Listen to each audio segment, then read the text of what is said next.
sambuddhassa. Namo tassa bhagavato arahato samma sambuddhassa. Namo tassa bhagavato arahato samma sambuddhassa. Good morning, everyone. Today we have the Q&A session. So we'll go to the Q&A paper. I think last time we discussed about the iti and also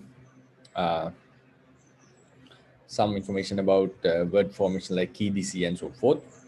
So there's another question called, could Bhante explain the difference between desana matta, desana sisa, and desana kama? So according to what I got information from the Myanmar literature, so according to them,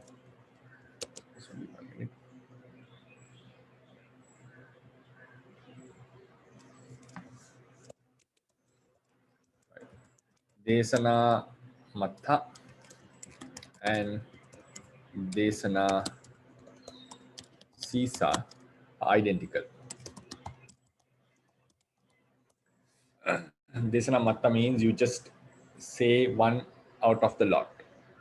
There are a lot of possibilities.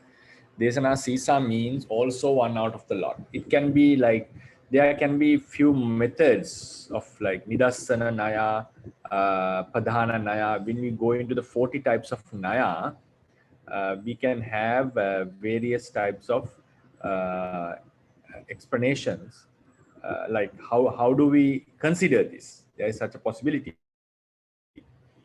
Like, because when we study the Pāḷi Nayas, we have 40 types of ways to consider something, right? Consider something. So therefore, it says both can be padhana or upalakkana according to the context. Like according to the 40 nayas, I think some of you are aware of that. 40 types of ways to consider when taking the meaning in Pāli. There can be upalakkana and padhana.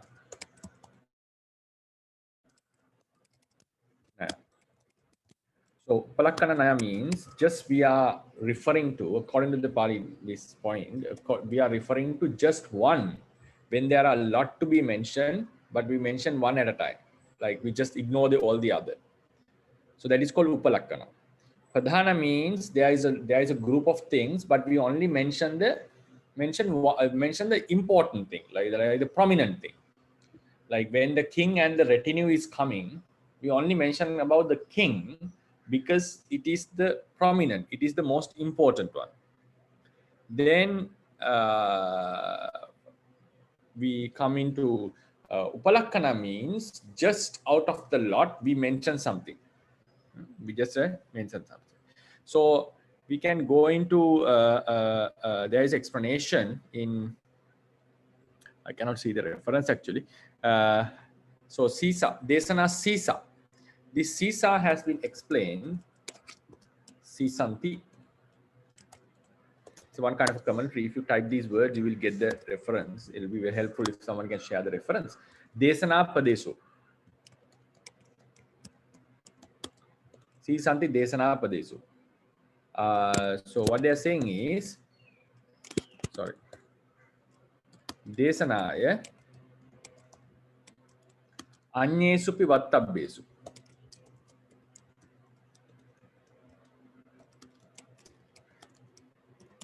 Anyesupi vattabbesu kassachi deva sisa bhagena.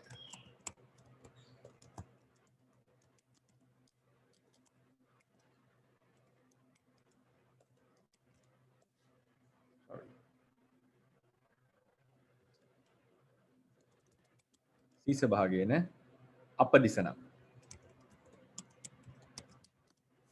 Apadisana means showing, right?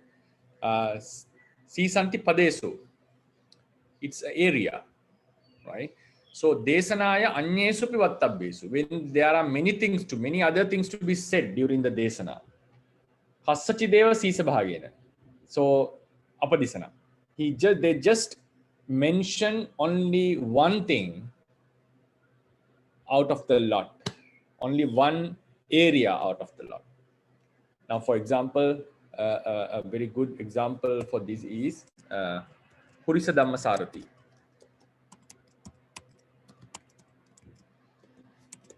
Purisa Dhammasarati means the Buddha's, one of the Buddha's qualities, attributes, right? He was able to tame the people who should be tamed. So the word goes into Purisa.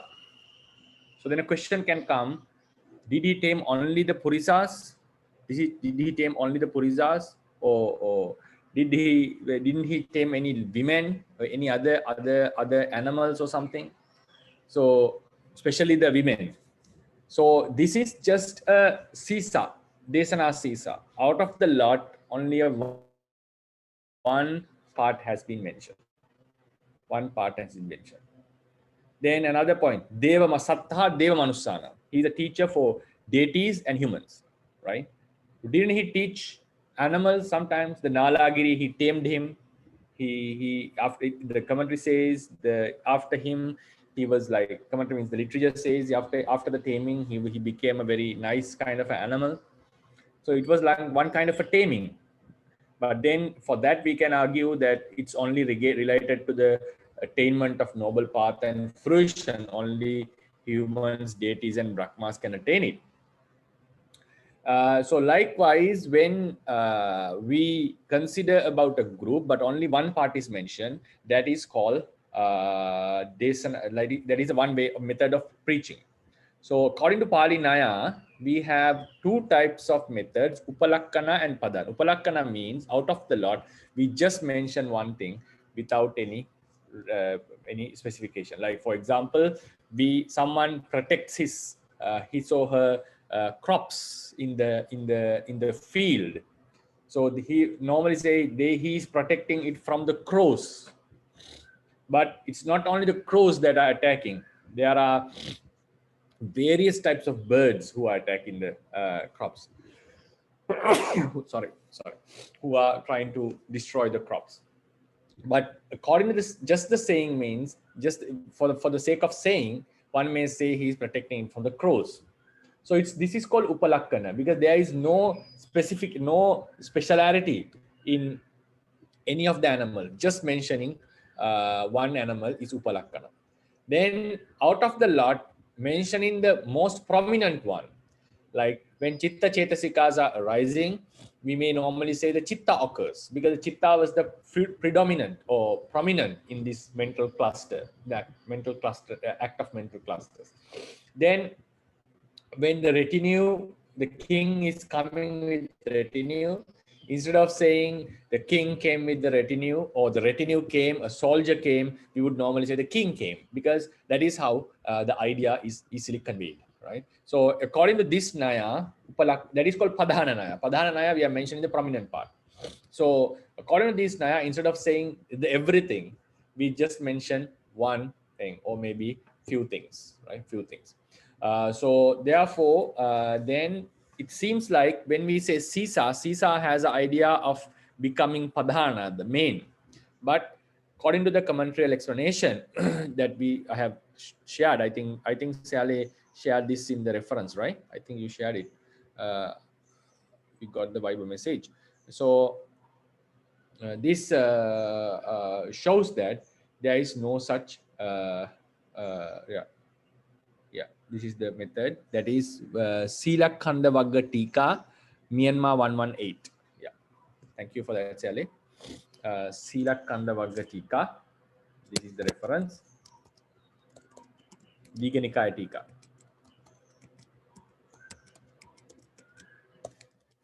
Tika, page number. Sorry, Bhante. Is Sakatavaga. See, not Silakata? Sakatavaga, not a Shilakhanda. No. Sagata. Sorry, I cannot see it. Sorry. There is Samyutta Nikāya. Sorry. Okay. Sagata Vagga. So this is Samyutta Nikāya Tika.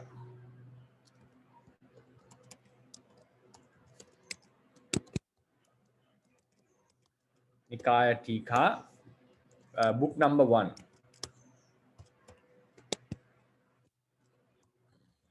Book number 1, Sagata Vagga, right?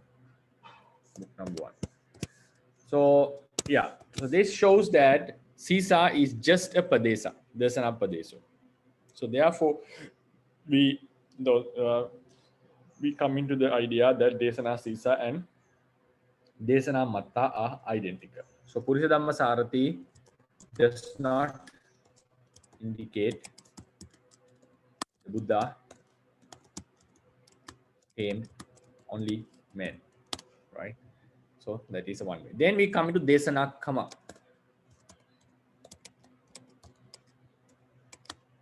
Right? Desana Kama is the order, right? Desana Kama. Desana Sisa, Desana Matta, then Desana Kama. So when you come to the Desana Kama, there is a reference. For that, I need to go to the Changayana. Sorry.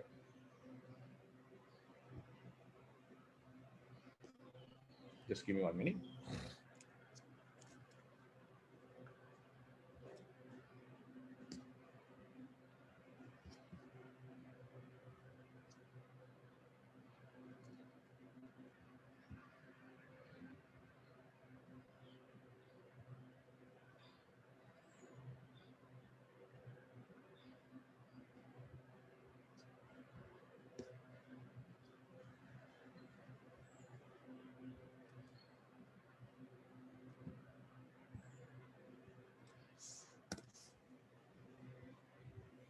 So we need to go to the Patisambhida Attakatha, page number 30. Patisambhida Attakatha.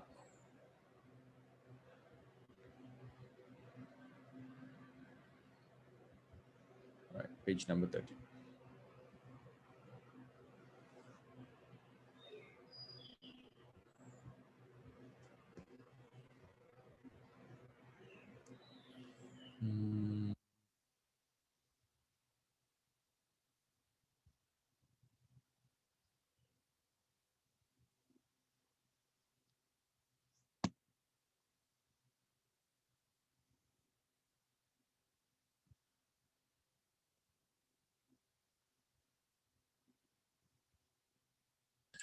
And you mean page number 3? 30. Oh, okay. Sorry. Because there was a problem in the page numbers here. This is page number 12. Okay.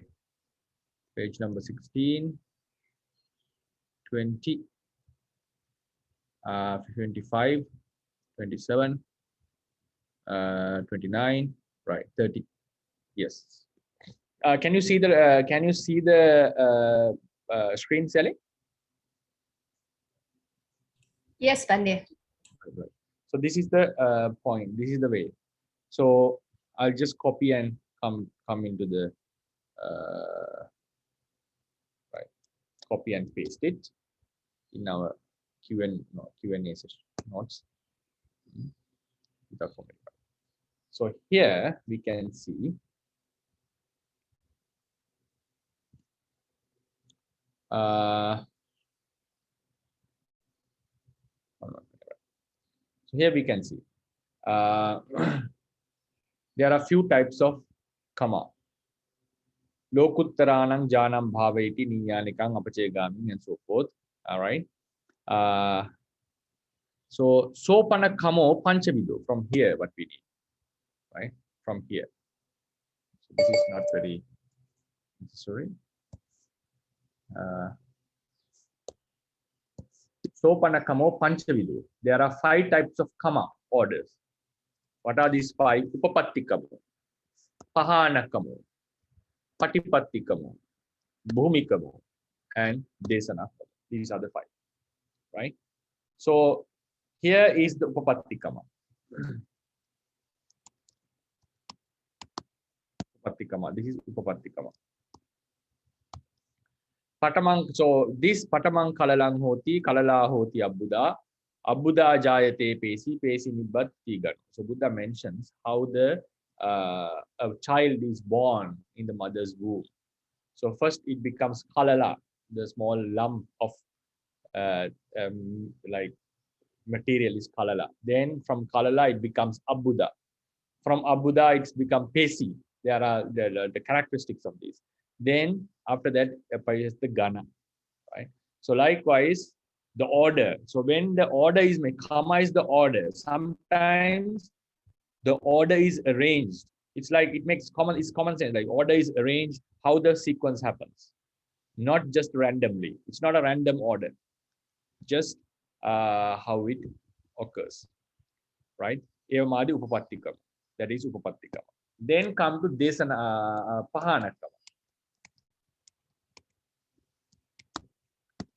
Pahanakama is right. Desanakama pahanakama. Pahanakama means how we should eradicate defilements. Defilements are eradicated. So first, dasanena pahatabba dhamma. First comes the defilements that should be eradicated by sotapatti magga. Then bhavanaya pahatabba dhamma. The defilement that should be eradicated by the higher paths, right? Higher paths.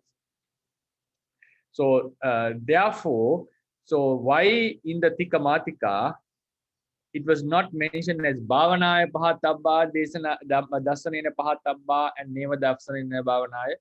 Because or is better to, it is easy to understand when we explain based on the order how defilements are eradicated.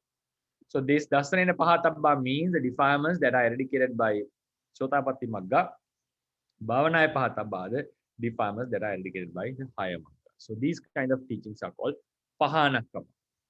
Then we come into patipattikama. Patipattikama means how things should be practiced. So if you look into the some Tipitaka explanation and also Rata Vinita Sutta, Sila Visuddhi, Chitta Visuddhi, Ditti Visuddhi, Hanka Vitarana Visuddhi, Magga Magga Jnana Dasana Visuddhi, Patipada Jnana Dasana Visuddhi, Jnana Dasana Visuddhi. So these are called how it is developed, how the Vipassana or the practice is developed. Then also, so this is called Patipattikama. Then we come into Bhumikama.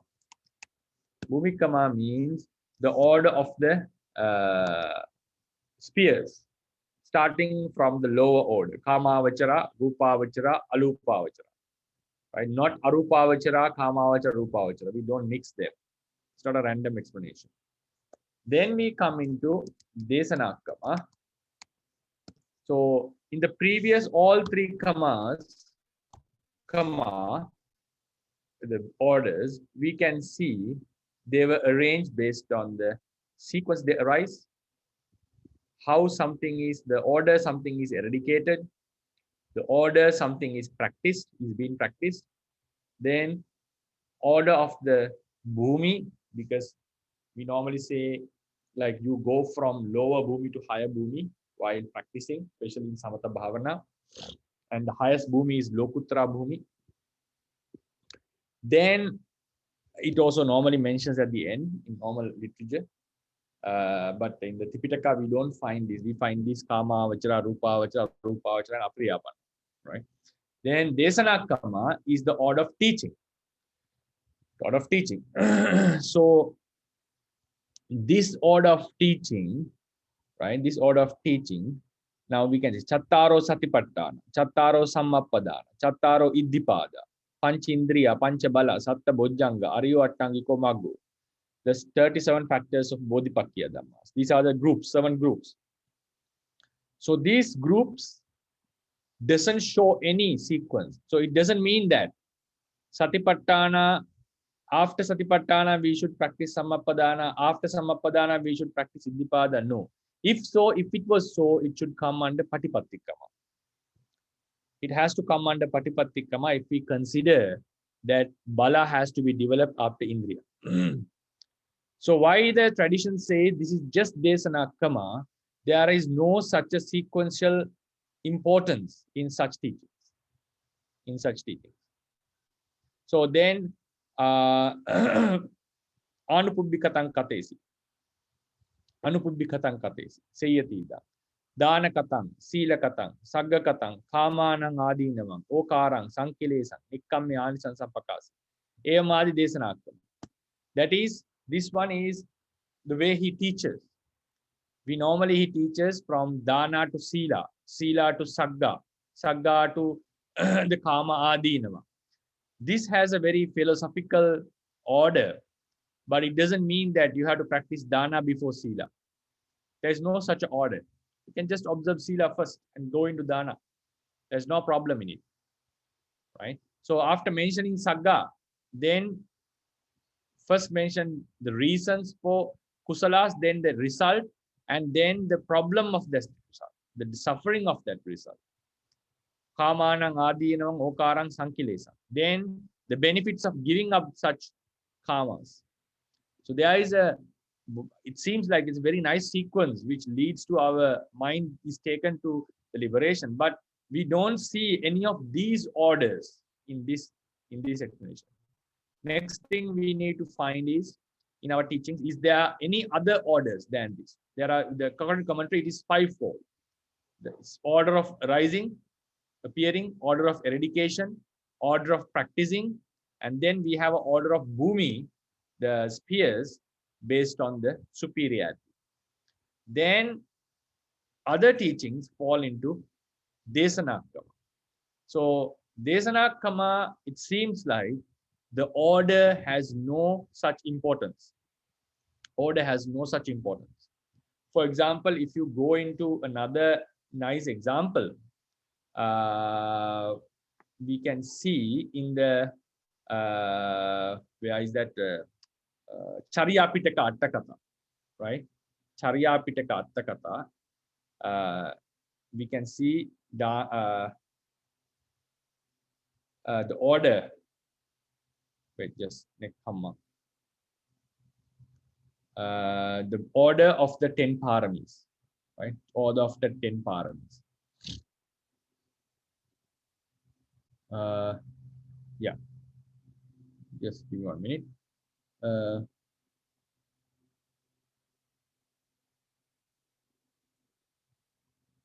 So there, the commentator says the place where the 10 paramis were mentioned.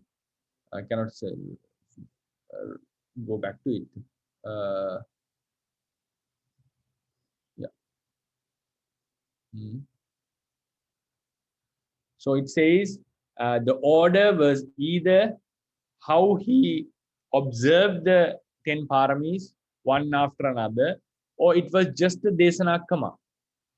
So there are now, the way he observed is the one thing, just the order of preaching. Because when we need to preach a group of things, we have to preach one thing in the first. So there should be an order. So it seems like that the Buddha has taken that sequence and not broken it, like the order is always the same. Satipatthana, Samappadana, he never uses it, he never breaks the order. But according to the tradition, this is considered as just desanākkama. And desanākkama seems like there is no such effect in it. So why it was preached? Because something has to be preached. Something has to be preached in the first place, right? So idapana chuddasanang jnanang upapattikamo patipattikamo cha tadubaya vasena patipattiya desitatta desanākkamo chati tayokama viditama. Here in the Patisambhida explanation, jnanang upapadya, a way of arising jnana arise one after another. Patipattikamo, how it should be practiced. Tadubaya vasena patipattiya desitatta. So it was preached based on these three methods. Desanākkamo chati tayoka. So in here, it seems like because of these two methods, the teaching was based on these two methods, then so it was preached in that manner. So this was the desanākkama. So in desanākkama, like we can have a meaning, but even though we have a meaning, or like the idea is this is how it was preached. This is how it was preached, right? So then we come into another point, like for your further study, there is a sutta called Sankata Lakkana Sutta. if Pāḷi can share this. Sankata Lakkana Sutta. Sankata, one word. So according to Sankata Lakkana Sutta, I think we discussed this in the fundamental class also. Uppado Panyayati.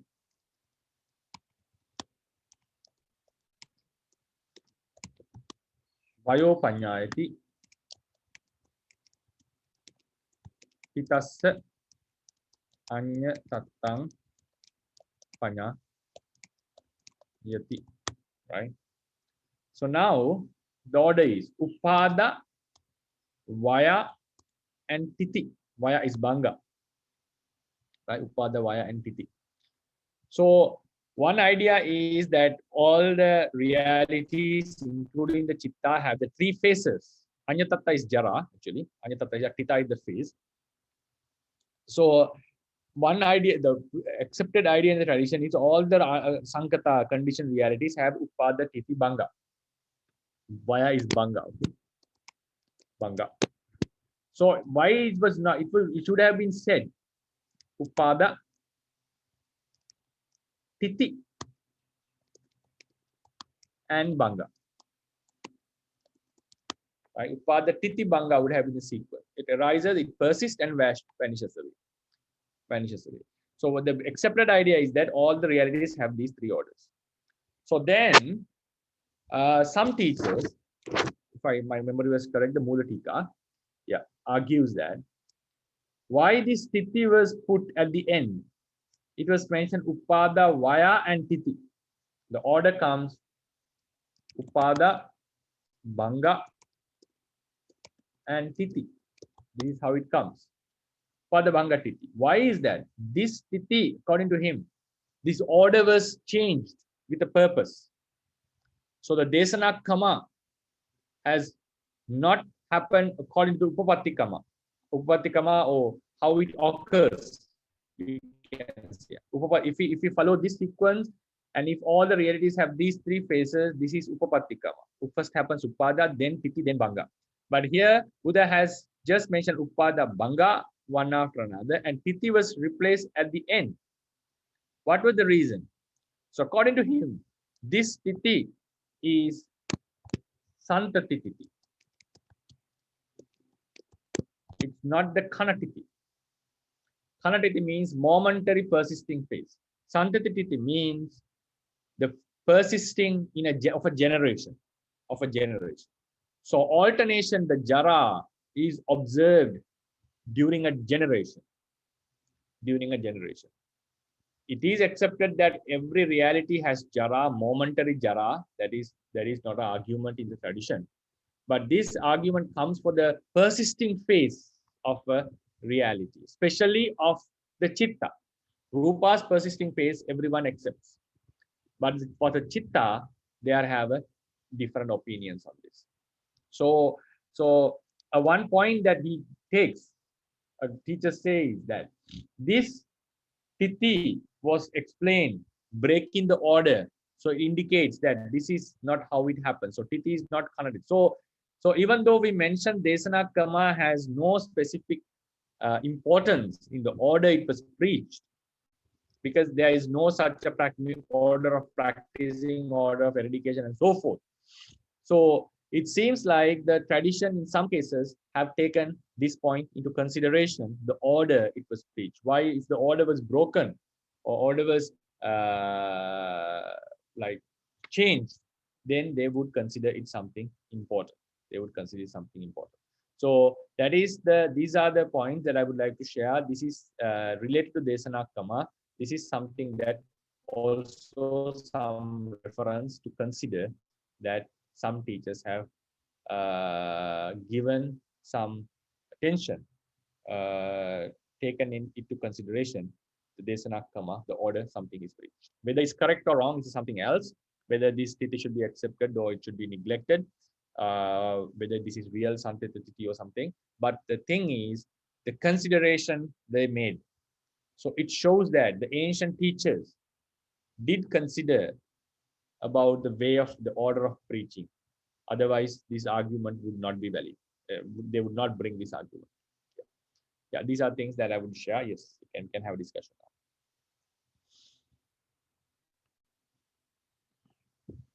Yeah, hi Bhante. Hello, Dr. Yeah, so you said earlier that in the teaching of the 10 paramis, so that is just the Sanakama, right? But Two then ways. There's an akama and the way he observed. He observed dana first, then sila. So he preached according to the way the order he observed, and also they say it's just desanakama. Yeah. yeah, it's just because I think I read it in the chronicle of the Buddha or something. Okay. It says that Okay. so he's going to practice dana first. So but then he's going to end, which means he's going to finish his practice with dana as well. Right. Yeah. So I got the reference. That is Charyapitaka Attakatha 270. Still, if you can share. Charyapitaka Attakatha 270. Kamoti Desanakamo. Socha Patama Patama Samadana Hetuko. Samadanang Paviche Hetukam. So because he observes dana first, yes. Yes, he observed the dana first. I read it wrongly. So he observed dana first, and also iti yata adini pavichita samadina. He observed means he took it samadana, right? He adimi pavichita samadina. He also observed means like the observation, like he searched and he found dana first, and then he observed it first. He considered it to be. So these both are mentioned. Pavichita samadina cha tata desita. Then it was preached accordingly. It was preached accordingly. So according to this, it seems desanakama is he. So yeah, just give me one more. It's a good point. This is a good point. We can see we'll come here. According to the Charyapitaka commentary, we normally say danang, silang, right, nekkamang, right, and so forth. So this order, kota sankamo, what is their order? So this is what the commentary says. Kota sankamo. Etta kamoti. I think it has been shared already. Thank you, Sally. Desanakamo. Etta kamoti desana. Here the kama means desanakamo. Socha. Patamang. Patama samadana hetuko.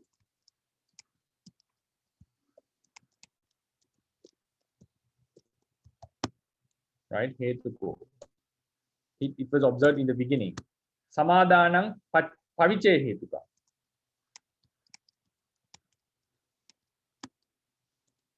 Samadanang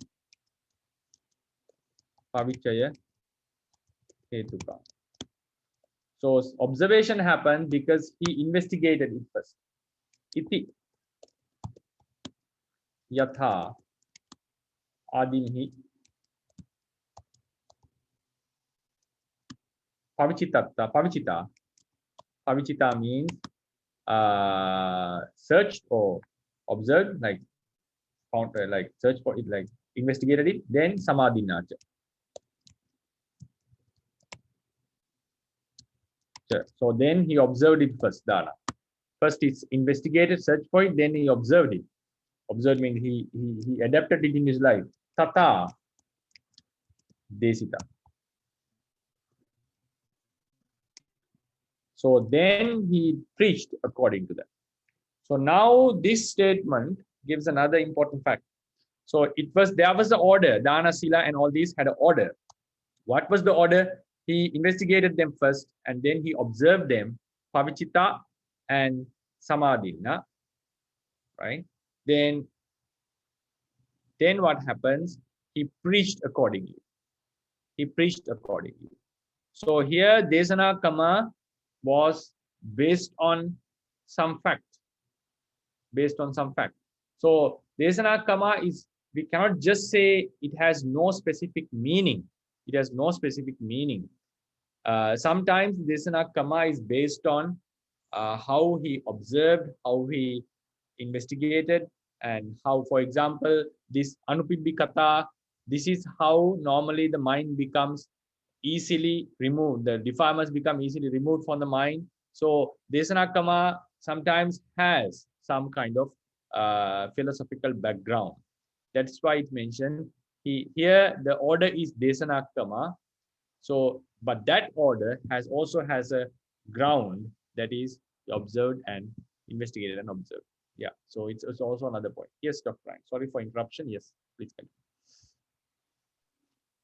No, and then Bhante, I remember it also said that he also completed his practice with Dana, because if we remember that at the last slide before he goes to the Tusita, he also practiced Dana. So if we think about it that way, then we don't know what kind of Kama is that. Right. I think this this 10 parami is not the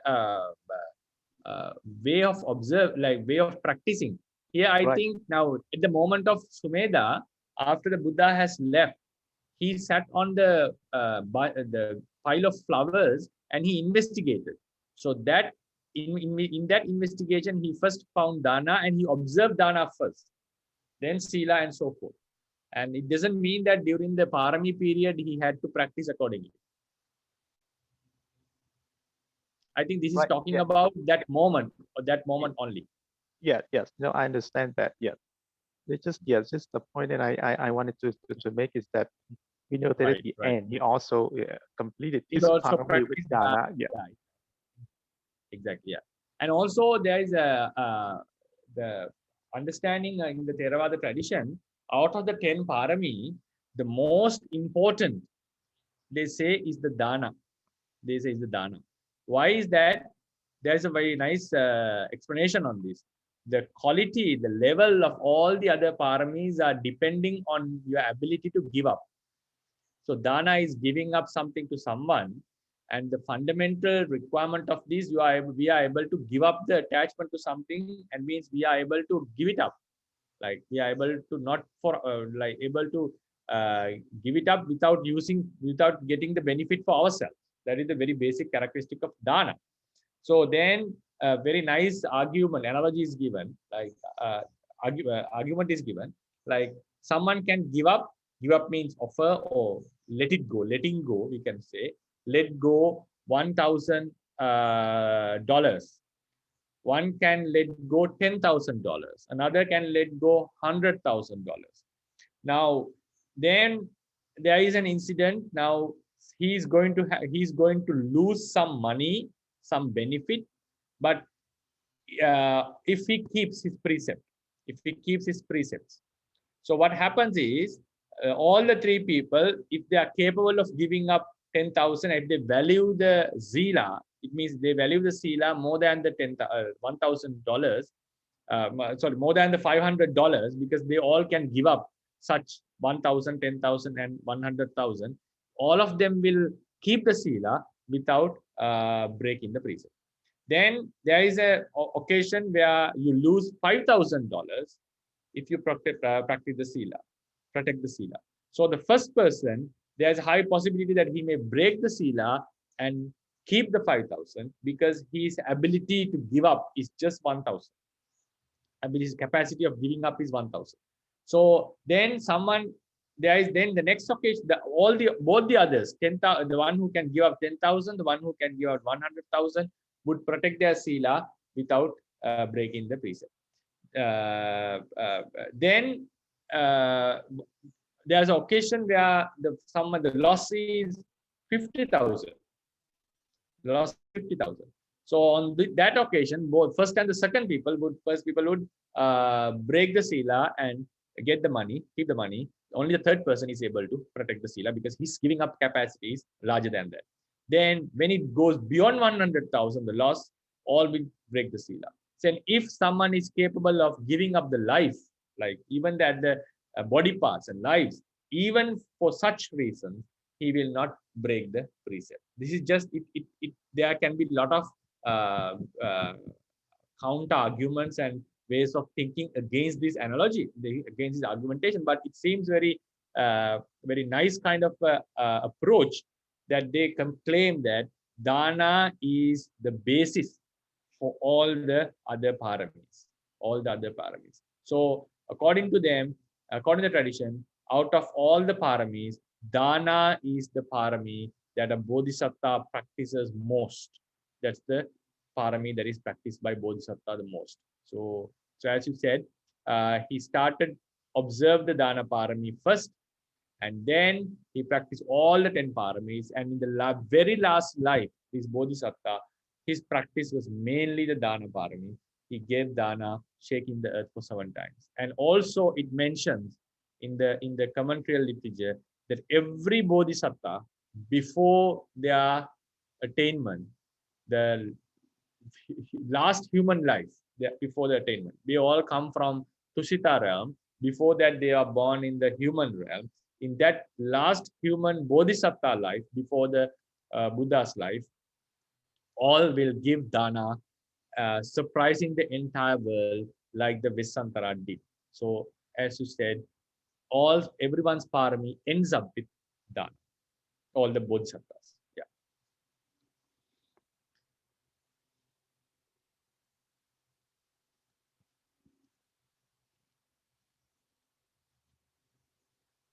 Yeah. Any questions on this? Come up. Hi, Bhante. Bhante, first I would like to know, like you mentioned about the 40 Nayas, Bhante, and where is it can be found, Bhante? I think we have a translation on this, right? Did I share it with you? Oh, sorry. I have made a translation, so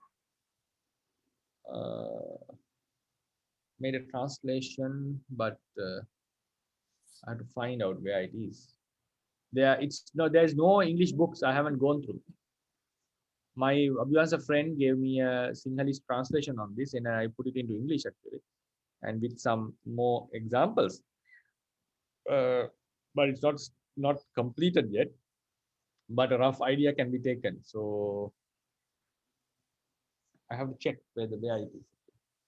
Sure, Bhante. Would love to see it. There is no. I haven't gone through any English or any explanation on this. Only in Myanmar, and Myanmar also they have very brief kind of explanation. Even when we studied with our shadows, they gave a very brief kind of explanation on this. But in the Dhammacharya, they have to study and get more and more examples, because this is one of the questions in the Dhammacharya examination. So like it's gathered from all around the Pāli text, Bhante, those 40 Nayas, and not only in one location, for example, like in Netipakarana, like that, Bhante. No.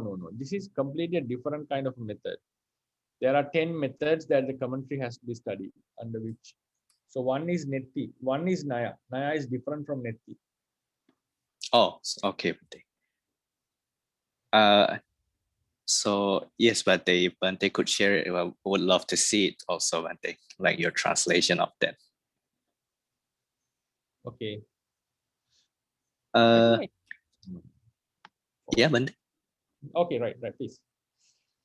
Yes, Bhante. Another question is, for example, about 4 noble truths, and in which karma it can be categorized, Bhante.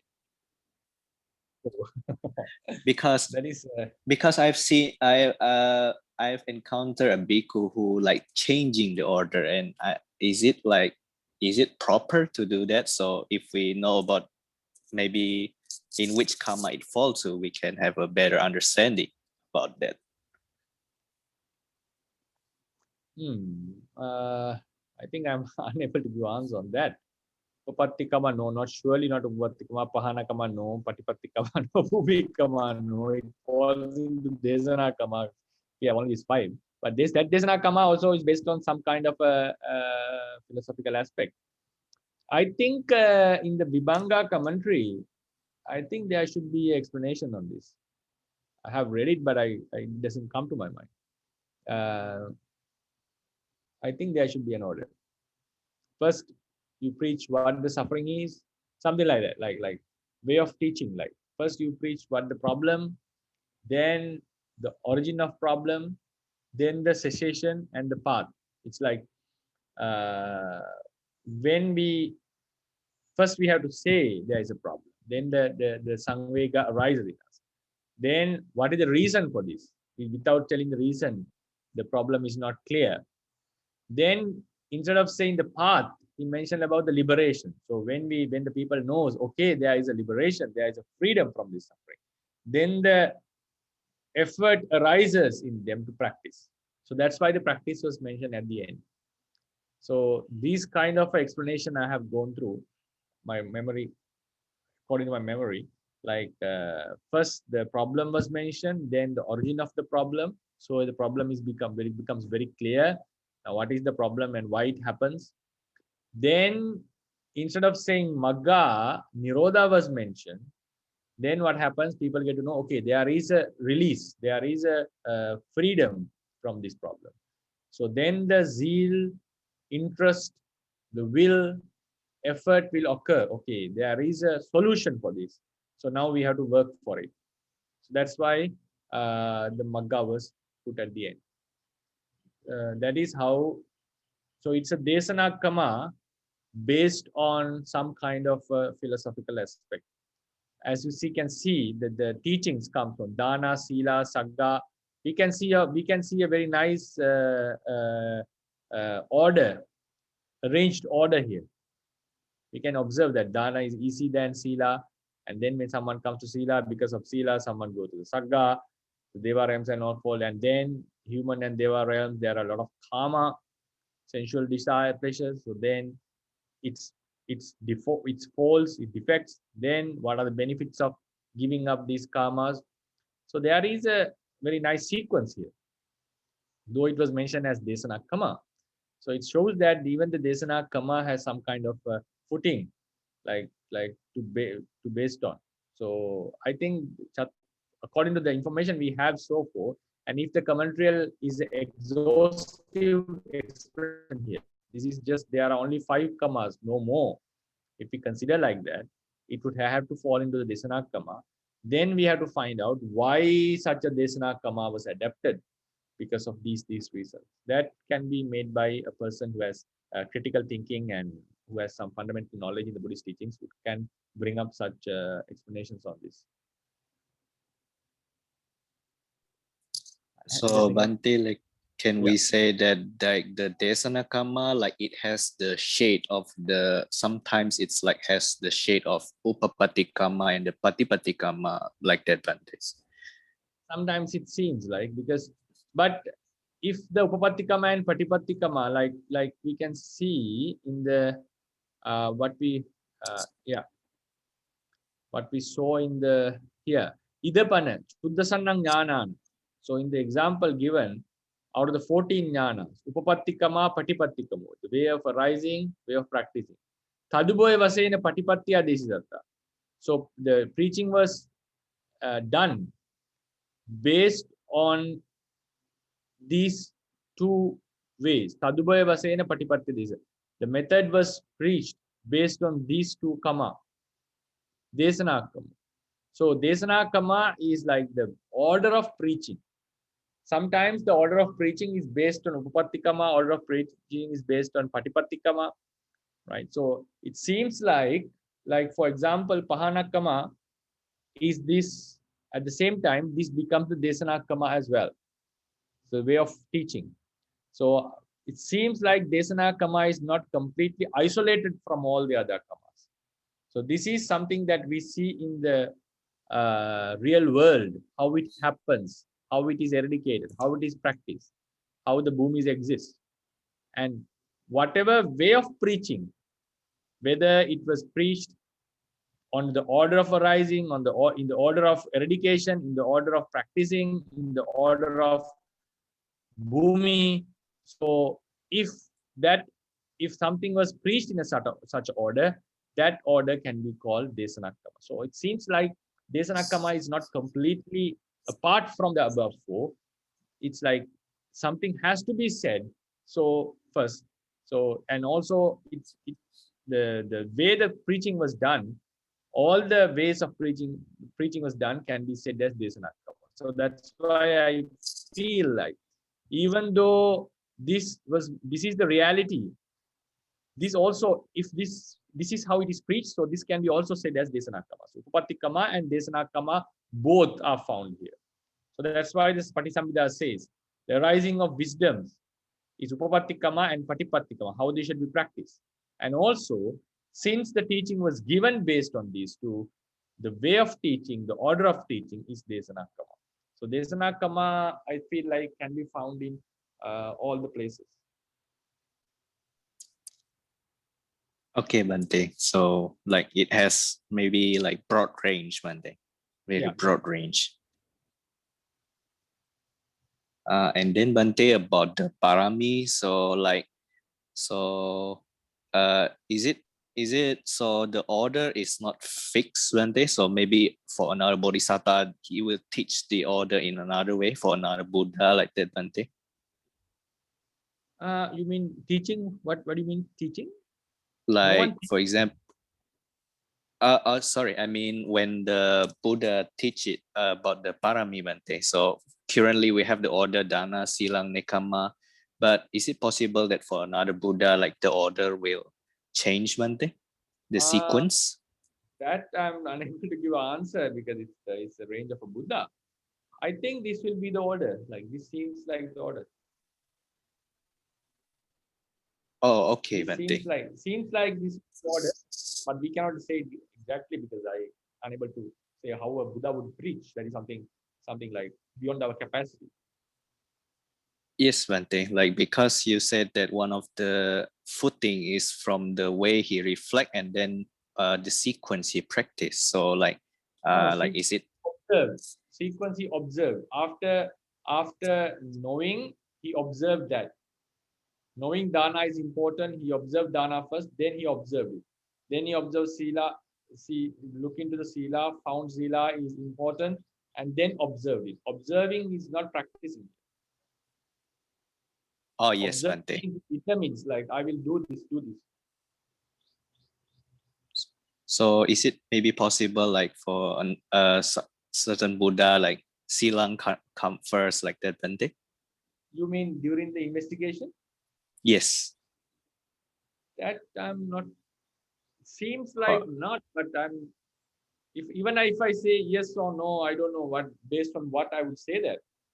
My personal intuition is this will be the order, but if someone asks based on what you say that, then I would say no. So it means like for now we don't have the reference, Bhante, about that maybe. Like I don't think these things can be found. Like all the Buddhas would do this and this. There are certain things that call Udāna. All the Buddhas would be born in a forest, would be born, would attain in a forest, would attain as a monk, attainment as a monk. So likewise, there are certain Dhammatas mentioned here. But this I haven't seen as a Dhammata. Maybe I'm not gone through. And it's also very difficult to guess like what all the others Buddhas would do, what happens to the Bodhisattvas. So sometimes with the information we have, we tend to generalize it. Maybe that was some information that came from the ancient periods. So specifically, if someone asks like, would every Bodhisattva follow the same sequence and so forth? We would say yes. Normally, we would say yes. But what is the philosophy or what is the reason behind that? Then we have to go and find out. Whenever they observe, the dana have to be observed first. Dana have to be seen first, then sila, not nekhamma. Or then when the bodhisattvas wisdoms, when they observe, they come from one steps to another. Yeah, it's very difficult to understand, difficult to say, because there's a strange phenomena, and it's very difficult to guess even. I think personally I cannot guess it. Okay, Bhante. Yes. And then Bhante, regarding the dana, Bhante, so since like hearing from what you have just explained, like it's very like vital, Bhante. Like right now I want to know like how we like connected it with the teaching, where sometimes the impression that I get is like the sila is higher than dana.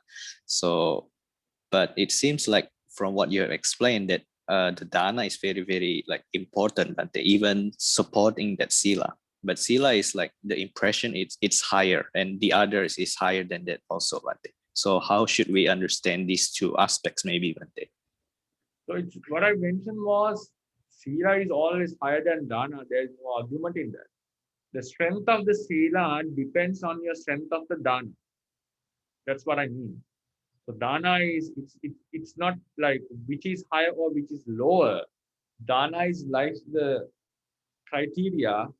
It like acts as the base for all the 10 paramis. For example, if even for panya means the way he observed was the bodhisattva thought like a monk who goes for alms without any discrimination, whether the house is rich or poor or high class or low class, without any discrimination. He would go from house to house to beg the food. So likewise, when I want to practice wisdom, regardless of the person's personality, whether he's a male or a female or a rich or poor, even human or animal, whatever the being is, if he is a wise person, if he has the capacity to teach something new to me, I would go to him and study it without giving up my mana. So that was his analogy and the way he observed. So what is the relationship of this panya with dana? Is that now we think in modern days it's easy to understand. Now we have to, if we are dedicating ourselves to wisdom, to learn the dhamma, to learn some deep aspects of the life, it means we are giving up our time. So these days we know how time is precious. Time means money. So that time we could have used it for our own benefit, sensual benefit, to support our families, to support our material goods development. So instead of using, so one person who dedicates himself, like all of you are doing at the moment. So dedicating something to learn dhamma or to increase some spiritual aspects of the life, it means we are able to give up that time. Giving up that time means we are giving up the opportunity to earn for ourselves. So this was really this struck me once when I was a lay person. Sorry, when I was a monk actually. When I was a monk, my junior ages as a monk, like very recently when I was ordained, I took my parents to my Mahatera, Haridhamma Mahatera. So that time there was a physician, doctor, had come from Canada, and he spent 1 month. Normally he comes regularly and spend 1 month with our Mahatera, asking the questions in the Abhidhamma. Our Mahatera has mastered and studied the Abhidhamma very thoroughly. So he had a lot of questions about the 7 books, some questions that doctor was also studying by himself. So then he comes and he discussed with Mahatera. So to encourage our parents to come into Dhamma more and more, so during a short discussion, he mentioned, just not to boast himself, just to encourage our parents. My parents, he said, if I had stayed in Canada and spent this 1 month in my occupation, my job, I would have earned this much money. So he calculated every day I earn this much. And if I work for 1 month, I would have earned this much money. Why did I sacrifice this? Because for me, this knowledge, this wisdom, this understanding is important than the material stuff. So to what I got to know with his discussions with him, he was aspiring to become a Buddha. So he was practicing in the Bodhisattva's path. So what I felt was he was able to give up all that money so he could dedicate himself to the Panya, wisdom. So the amount we sacrifice ourselves into these to develop all these attributes like Nikkamma, Panya, Virya, and all these, we can see a relationship with our capacity to give up. So that's why the teachers have mentioned, some teachers have mentioned, Dana is the yardstick, measuring stick to understand how strong our remaining paramis are. It is not a comparison of Dana is superior to all the other. Surely Dana, Sila, Panya, when we come into Vipassana, they are superior. It's clearly mentioned in the fundamentals. The results are all different from each other. But Dana is considered as a yard. That Dana also, it's not giving up to some. Dana is normally giving something to someone. So I'm going more deeper. So what is the philosophical aspect of the Dana? We are able to give up something. Whether it is as a kamma, it should be given to someone, but the basic quality is the ability to give up, the capacity to give up. So that's why some teachers have mentioned your ability of dana, ability of giving up, decides how strong, powerful your other paramis are. So that is how we should think about it, not in a comparison way, which one is stronger or which one is weaker. Okay, Bhante. Thank you very much, Bhante, for the detailed explanations, Bhante.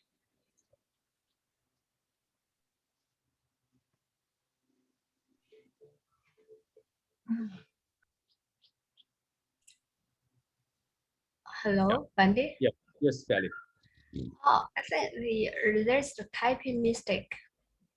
Where? It's Desana Gamma, not the Desana Gamma. Short, Short. right? Yeah. There's a double consonant. Okay.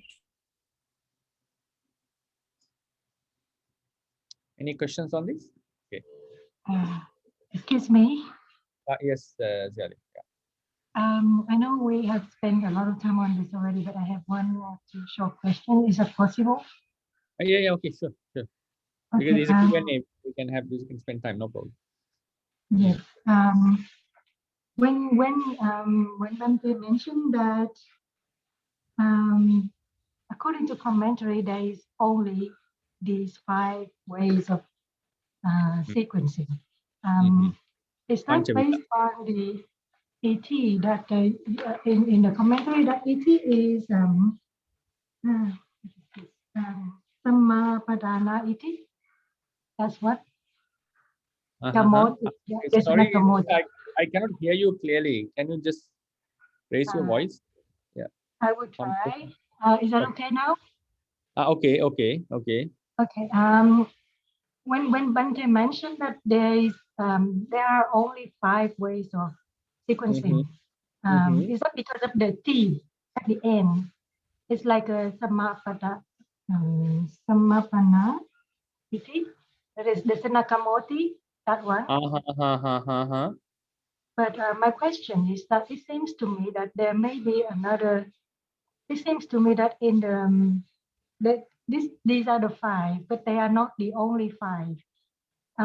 Because I don't know whether you have been coming across this or not, but I heard this from another class about the when some the order of importance or the leading factors in the practice. For example, the 5 Pāla or 5 Indriya, starting with Saddha. So I learned from another Sayadaw, and I think it makes sense. But I think we dare not ask him where the source from. But he said that Saddha is the leading factors of the 5. Without Saddha, the other is impossible to develop. So with that meaning, where can I put it in those 5 karma here? And also, I think the Sanakama can be integrated with the other 4 also. So I think this is like a combination of karma. Yeah. So my theory is that there may be another one or many other kind of sequencing order, like in terms of importance, not only these 5. So is that okay to to think like that. Thank you. Yeah. So because what I mentioned was like it seems like these five. I didn't conclude that this is only five. It seems like because it's mentioned as Panchavida. Not because of iti I came into the conclusion, because of Panchavida, the fivefold. Sometimes what has been mentioned as fivefold can be explained as sixfold in the sub-commentary literature. What has been mentioned in the commentary, such kind of extensions can be found in some other places. So as you said, personally, it seems like I also feel like there can be some other commas. Maybe we have to think like these are the commas that this is how they exist in the reality. And whatever the order of preaching, whether under Upapattikama or Pahanakama, whatever order is Desanakama, that seems like that is how this falls into. As you said, for the Indriyas, there is an explanation. I think we discussed this in our classes also in Burma a few times. Like Saddha is the starter, because when only we have strong Saddha, we start to exert our effort. Only when we exert our effort constantly, we develop mindfulness. So when we have mindfulness, then we get the concentration is developed easily. When our mind is concentrated, our mind wisdom starts to appear. So there is such a nice sequence in the five indriyas. But if you put this into Patipattikama, for example, right? Patipattikama, I'm not sure whether we can put it into Patipattikama, because it's true that there is such a nice sequence is mentioned, but it doesn't mean like we have to have. Now, for example, someone who didn't have faith has already developed Samatha Samadhi, for instance, Samatha Samadhi. Then now he gains the faith later. That Samadhi we would not say is like that Samadhi would not be in a waste. Surely he has to practice Vipassana from the beginning. There is no doubt about that. But if someone asks, did that Samadhi he attained without the Saddha? Without the Saddha means Saddha on the Buddha's teaching, or maybe he had a wrong view about the life, about the eternal view. So didn't that Samadhi help him to develop the other faculties? So likewise, we can have some various interpretations of that. Though it's a very nice explanation, that I think it's just a one way of explaining how the five faculties are developed one after another. So, but if you go into this example given, Patipattikama, right? Patipattikama, you have to have Sila to have a Chitta Visuddhi. Then the order, there we can see a order, difference in the order here. Without Chitta Visuddhi, without Jhana, one can jump into Ditti Visuddhi. That is possible.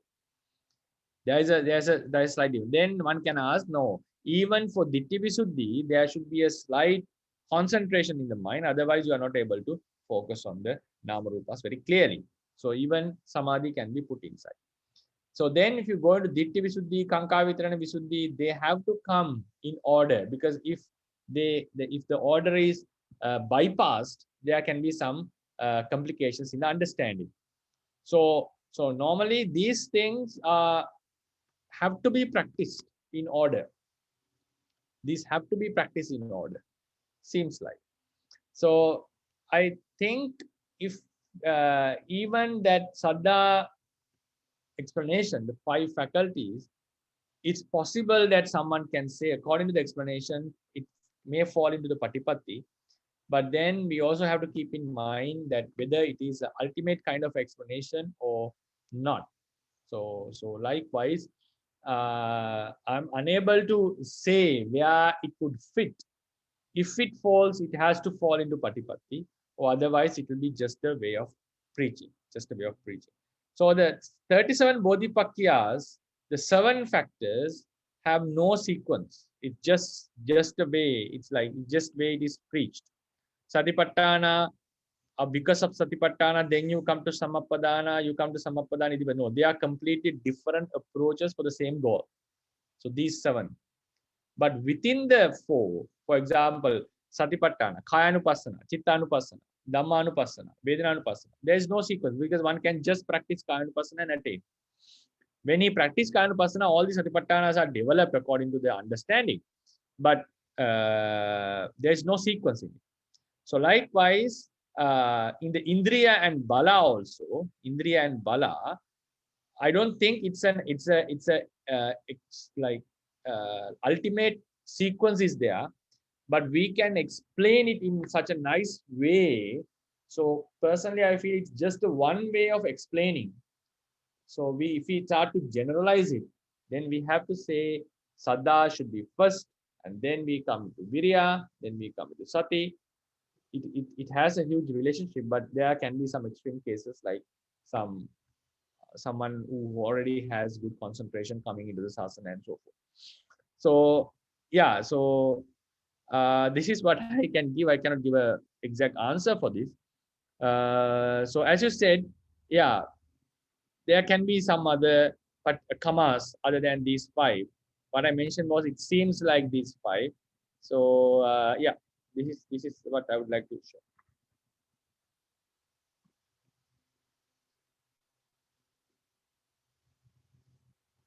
Any thoughts on this? Thank you. Another thing is that how can we know which karma is which? For example, the Patipatti karma and the Desana karma. The order is important. In the other, the order is not so. So do we have to, based on the explanation of the commentary, to know that? Because yeah, that's right. Yeah. Yes, please continue. And is there any indicators, words in the commentary that okay, this one is Patipatti karma, the other one is Desana karma, like that? In some places, yes, some places, and then based on the knowledge, based on the understanding. Now, when we study the 37 Bodhipakya Dhammas thoroughly, we find that they are completely different. Now, that's why different methods. So that's why we don't call it the Desana Karma. That is based on the knowledge that we have on the teachings.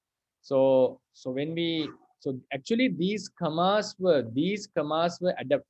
Seems like these karmas were adapted by the later literature, looking into the teachings very thoroughly. I think Buddha didn't mention this is Upavatti karma, this is Pahana karma.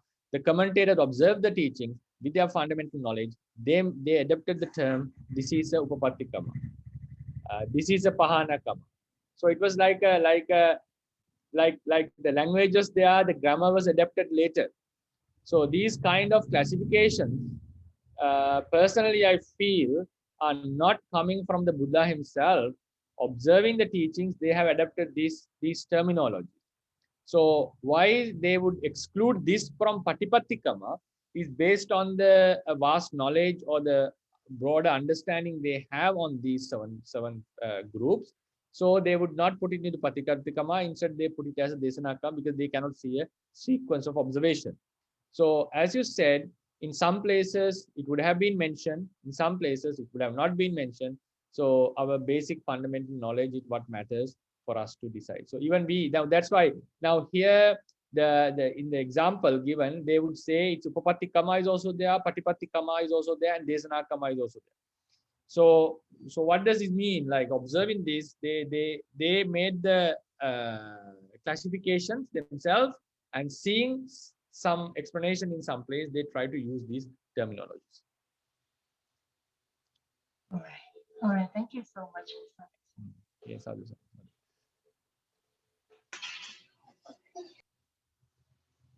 Yeah, hi Bhante. yeah, Dr. Ryan. Yeah, so it's just if you do a short, a quick search in the Tipitaka or the Pāli literature, then you can see that we can only find the Desanakama in the Tika or Atthakatha. You don't see it in the Pāli. And then also there is 2 readings actually. It's not necessarily to be a short A, so it can be Desanakama, just like in the Vedanakam. Vedanakanda. Yes. So 2 reading. Okay.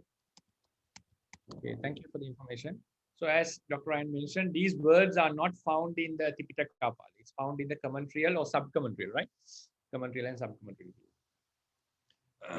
So it means like they are adaptations that made by observing the Tipitaka thoroughly. And then when such categories are made, it's easy to study.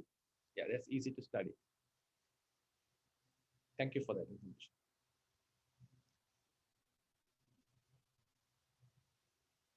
Okay, so I think we took a lot of time for this Kama studies. So the conclusion is Desana Matta and Desana Sisa are identical. Desana Kama is something something to be considered in detail. Yeah, I think we will take one more question because we just discussed one question. Nahetta Kanda Panchaki Ahantiva, Mamantiva, Parotiva, Parasativa, Pasitabba Yuttakam Kinchi Atti Sakkara Sutta Udāna Attakata. Would you please explain the formation formation of the word Pasitabba Yuttakam? What kind of word it is?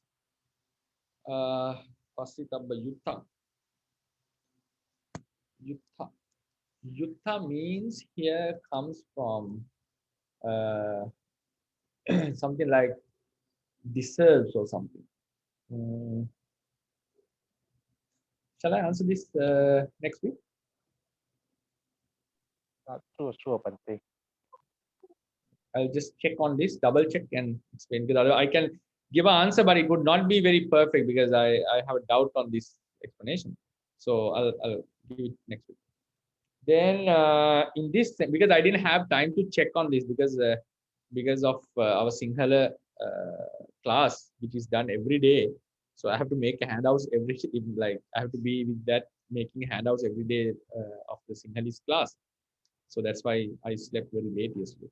In this sentence, Atako Bhagavato Vasupagasas. Yeah, Vasupagatas Karo Abhadu Upadhi. Is it correct to understand the Bhagavato Vasupagatas as genitive absolute? Or is it translated then when the Blessed One had entered the reigns, a harsh illness occurred? This is a this is a very nice point. Like if you take as genitive absolute, just a harsh illness has occurred, then we have to say in whom or to whom it occurred. Then it also becomes Bhagavad.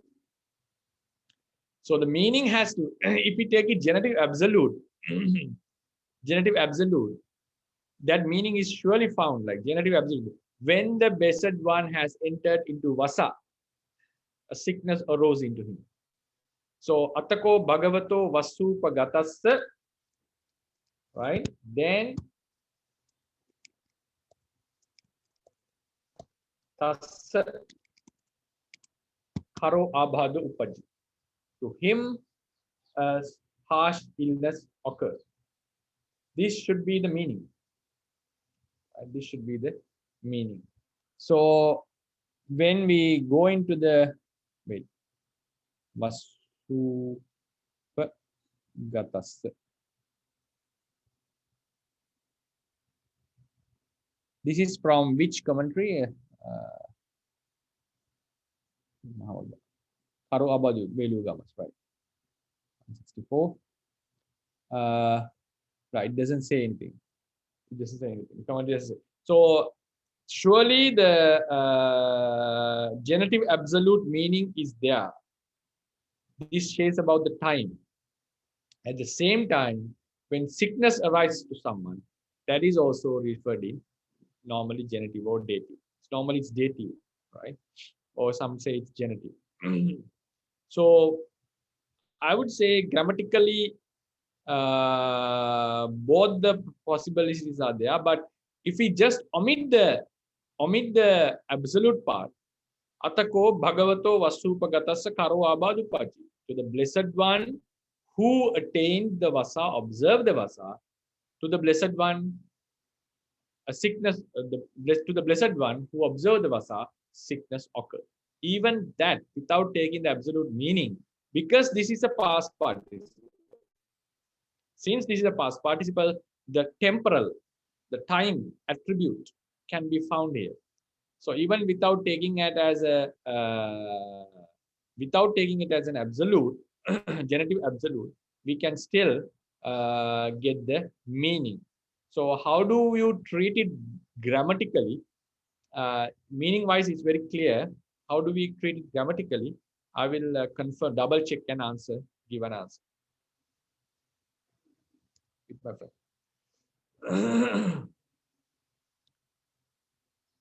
Then in this sentence, yes. Sorry, when you said the Bhagavato Vasupakadasa is genitive, I think here dative is better, no? No, if we take it as absolute. I Yeah, mean, right? if it's not take absolute. This one is normally taken as genitive, dative. So what I have undergone is Venerable Nodinyan was once mentioned us. Sayadaw Nodinyan, there is an argument in this Pāļi grammar about this point. Some would say it's genitive, some would say it's dative, right? So he said there are lots of such when something occurs to someone. So there is a argument on. That's why I keep on saying that both. Some would say both. Now, if I remember the border, border would call it a genitive. If I remember, I think Robin is doing the Borders book. Like if some thought occurs to someone, this is used as genitive, right? In Borders book. Anyone who has done border, like if my memory was correct. So that's why I just mentioned now. Traditionally, this is dative. There's no doubt in that. If something occurs to him, traditionally this is dative. If some sickness occurs to someone, but there are some genitive discussions on that. So that's why I was saying. So then we can take a strong stance. Otherwise, it leads to confusion. We can take a strong stance and say this is dative. Yes, as you said. So then, if something occurs to someone, we'll just confine ourselves to say dative and instead of genitive. But there is some argument. Venerable Nodiyana once mentioned us that there are some arguments on this issue. We could go into detail. What are these issues? So Bhante, so again, so this problem is very similar to the problem we encountered the other day about the remember the Hatha Gata. So it's exactly like this. So it's something happened to the Buddha. We can also say it's dative, right? Yeah, something happens. Yeah. So but then according to the discussion you mentioned with the other Bhante, he said that they're going to take it as the genitive. Yes. So that's why I also mentioned him that it's indeed something that happened to the Buddha, the Hattagata, Buddha sa Hattagata Vihonti. Like normally what dative is used in that sense, to my understanding, there are some specific words for that, like uppajjati, but then comes ahosi, like etadahosi, etang ahosi. Such a thought occurs to him, right? So likewise, the idea of occurring, idea of happening governs it. So his when I asked this counter argument, like, can't this be dative? So his answer was dative has very specific kind of usages in Pali. Dative is the specific kind of usages. So like something occurs, something happens, something like that. So what he said was this, like normally they would say Buddha is connected to Hatta. But if someone asks, like in this approach, like something has occurred, I would not completely ignore that your argument, like no means like reject that argument, because when we think like in deep, like some, as you said, we can see some kind of can't we make it a dative element, that kind of thought, that kind of appreciation can be found, because if some sickness occurs to someone and if we take it as dative case, right, if we take it as dative case, Buddhassa Hattagata Vihonti, like when it, Hattagata, then we have to take Hattagata is like coming out of mastery. So that mastery occurred to him. Something like that. That mastery occurred to him. So yeah, I would not I can understand see your argument on this point. And then also, Bhante, because based on this, so I don't know whether or not there is any research done to see why, usually the dative and genitive have the kind of the same ending. Is it like because of this, the subtlety? Yes, like according to the philologists, they have the adaptation, like analogy usage. Then once I got to know like about from one of the venerables, he said in Icelandic they use dative and genitive identically. There is no difference in it. So likewise, if you go into the, I don't know whether there is such research done thoroughly. Maybe there should be, and also like for instance, we say now in Sanskrit. For example, Sanskrit have all genitive and dative are completely different formation. Now there's an argument in Sanskrit. I think maybe you have gone through. Puriso Rajakassa. Vattan deti.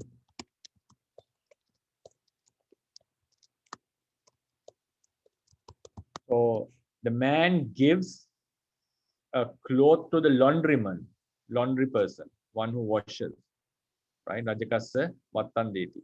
So according to our tradition, this is dative, the receiver. Another alternative argument is this is genitive.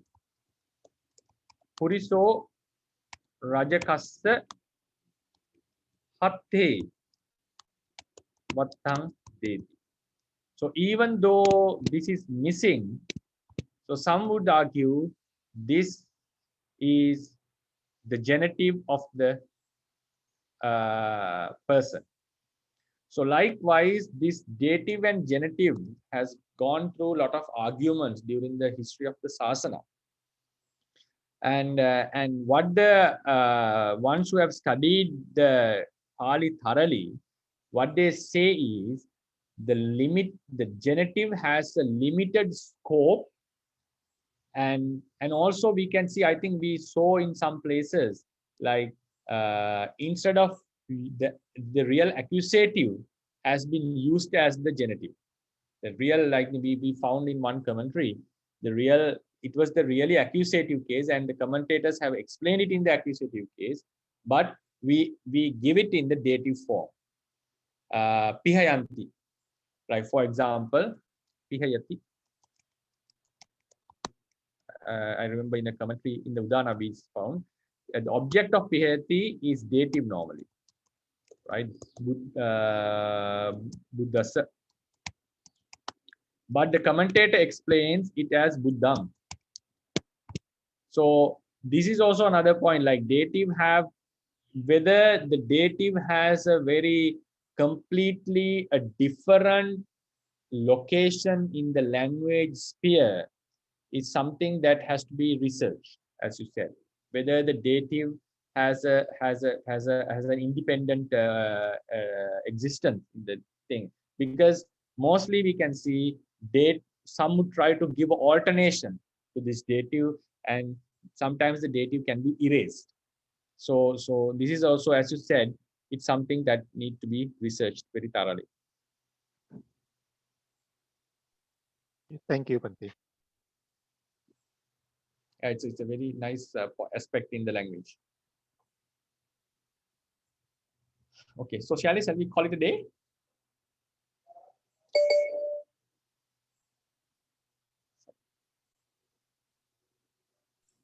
So Bhante. Okay, sure. Shall we call it a day? Sorry, sorry, my last question regarding the deity. Okay. I remember the deity is governed dative case, right? Yeah, deity is governing dative case. So that's why. Yeah, Yeah, it's yeah, yeah, root da is always govern dative case. yeah. That's the point. Now, what I'm saying is that now in this kind of approach, we cannot rely on the grammar books. What we are asking is the grammar book was made looking at the language. Grammar books were later developed. So now, what was the philosophy behind this? Why the grammarians would say dative governs, deity governs? Now, for example, as you said, da root, right? To give is always governs dative. So this is the point. Dative, right? So why this was made? This was what we find in the grammar books, because they have observed and they have created a rule. So this, so what we are asking, whether the dative has, because that's why some would argue. I'm not saying according to the sasana, according to the teachings, dative is a separate vibhakti. But we are going to find out what we have. The discussion we need to have is extended beyond the Buddhist level and find out what is the real meaning of a dative. What does it mean? So that's why I mentioned there is some counter arguments. It's not completely. Now, when we say a man kills an animal, the animal is always objective. There's no argument in, I think, in any of the languages in the world. There's no argument on that. But some would say giving something to someone, right? Rajakasa deti. So you have to give it to someone, like on their hand, whether it's a very strong argument or not, that is something else. So they argue that this rajakasa is a genitive. So you give to the part of someone. So something like that. So what I wanted to emphasize is, emphasize means show give some light, shed some light that dative is somewhat of controversial point in the teachings. And you can see dative is only adapted to certain roots. To certain, this happens to ablative also. Ablative and dative. So I think this ablative and dative are not very common cases in other languages. If you go to English, we have nominative, we have accusative, and we have instrumental, and we have locative. Locative means like it's adverbial, and genitive. These are the four cases we have. I think dative and ablative are not found, if I'm correct. So that's the to see it in a philosophical aspect. That's why we decided, as you said, according to the Pāli grammar, dative da root is governed by dative. That's for sure, according to the Pāli grammar. So what we are saying is, why the Pāli grammarians adopted this kind of research, what we are suggesting. Yeah. So another point we have to consider, for example, if the sentence is passive, if it's passive voice, so the real subject is instrumental or genitive case. So if we say, we know the dative and the genitive, the case ending is the same. So if it's the same, why when we see in the passive voice, their real subject is in the instrument and genitive case, but why we don't see dative also? I think another reason is because dative case, like this example, is governed, like we say give something to someone. One is accusative case, like a direct object and indirect object. Yes. So they already had this meaning inside. So that's why when we come to the passive voice, we never see the real subject also can be dative case. Right. So yeah. So it's another good point is like when we give something to someone, according to English, this is an object. This is not the dative. This is an object. And when we come into passive voice in Pāli, the subject is written in instrumental or sometimes genitive case, right? Sometimes the genitive case. yeah, these things are something that we need to look into, and it's a very nice field. Thank you for the insights. Yeah. So shall we call it a day? Yes, Bhante. Yeah. Sorry. I also need to prepare some. My handouts are not finalized, so need to work on it. Every day, 8 to 9:30, we have the class, Sinhalese class, night time, and sometimes it goes till 10 because of the Q&A session. We do one as the English class, 1 hour teaching and half an hour Q&A. Wonderful, Bhante. Thank you so much. Okay, thank you, Thank Bhante. Sadhu, sadhu, Sadhu, sadhu. sadhu, sadhu.